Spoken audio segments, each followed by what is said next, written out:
He had the smile of an artist, the voice of a poet, and the gaze of someone always 2 steps ahead. Rodney Alcala could easily be mistaken for a college professor or a charming intellectual. When he approached women in public, he spoke with a calm confidence, often introducing himself as a professional photographer seeking models. Most never thought twice about it. He didn't seem dangerous.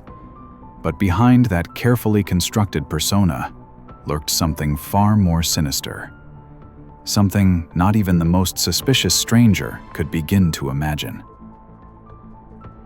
It started quietly, names appearing in missing person reports. Young women, mostly in their teens and 20s, going out for a walk, heading to an audition, leaving school, and never coming back. The first few cases were brushed off. Teenagers run away, people start over. But something wasn't adding up. Bodies began turning up in remote areas of California, often strangled, sometimes sexually assaulted, and often with signs of a grotesque ritual. Hair ripped out, earrings missing, or jewelry placed oddly. These weren't random attacks. They were carefully staged crimes. Alcala told people he was a photographer. That's how he got close to his victims. He'd walk through public parks like Huntington Beach with his camera, asking women and girls to pose for him. The offer sounded innocent, even flattering. But once they followed him, many were never seen alive again. What no one knew then was that Rodney Alcala wasn't just collecting portraits. He was creating a gallery of death. When investigators later searched his storage locker, they found over 1,000 photos, many of women who've still never been identified. The images ranged from casual headshots to deeply disturbing poses, and some appeared to have been taken after death. In 1979, 12-year-old Robin Samsoe was preparing for a ballet audition in Huntington Beach. She was excited, full of life, and optimistic about her future.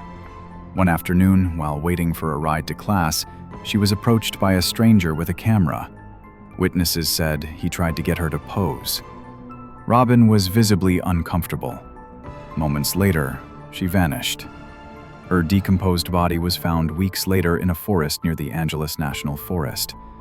Her case would be the one to finally lead detectives to a suspect, Rodney Alcala, a parolee with a disturbing past and a knack for slipping through cracks. Digging into Alcala's background unearthed disturbing truths.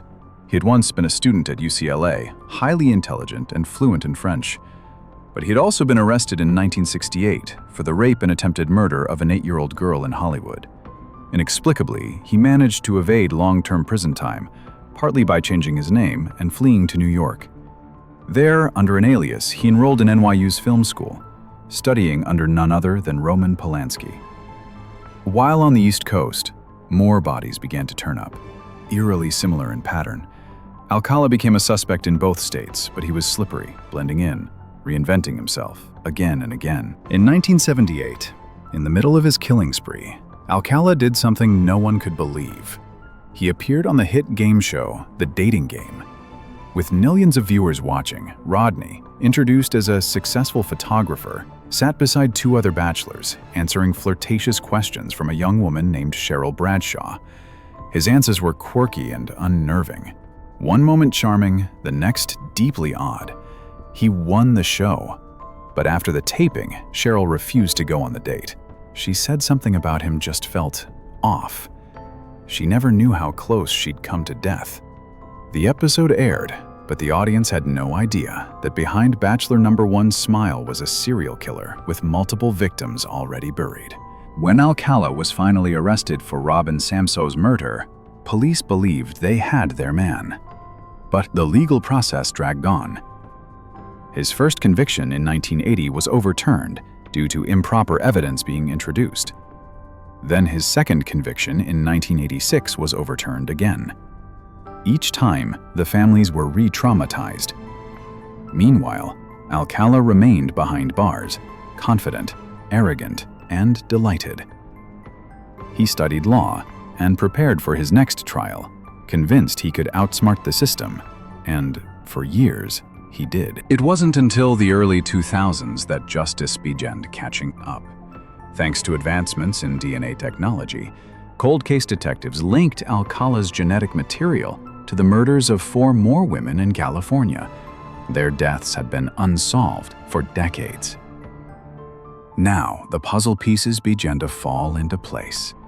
Finally, in 2010, Alcala was tried again, this time for 5 murders.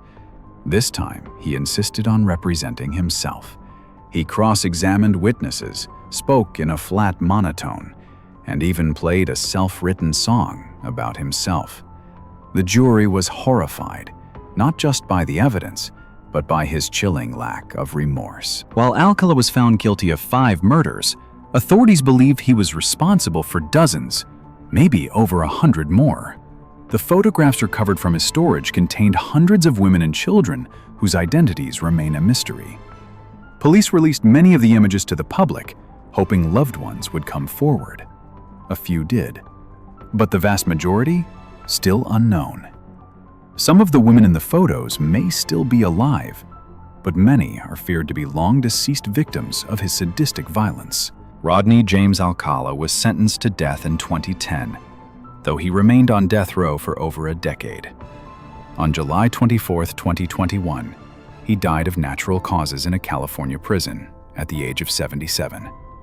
He never confessed, never apologized, never explained why he did what he did. But the horrors he left behind still echo. He used charm as a weapon, a camera as a lure, intelligence as a shield, and for years he operated in plain sight, fooling not just his victims, but the entire country. He was proof that evil doesn't always wear a monster's face. Sometimes it smiles from your television screen.